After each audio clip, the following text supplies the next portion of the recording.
io voglio dare una mano, seppur simbolica, a questi poliziotti, quindi darò anche una mano personale con le mie risorse, e io auspico che lo facciano anche i cittadini, perché dobbiamo dare un segnale che insomma si può tagliare da qualche altra parte, ma non si può assolutamente tagliare in sicurezza.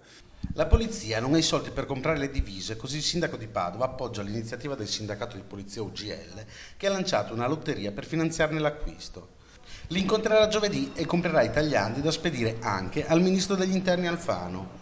Questa protesta dell'UGL va ad aggiungersi a quella sulla poca sicurezza nei convogli ferroviari, all'indomani dell'episodio di brutale violenza di Milano. Secondo le compagnie ferroviarie, la tratta Padova-Rovigo è una delle più pericolose. L'allerta è alta e si è avanzata l'idea di sopprimere determinate corse negli orari critici.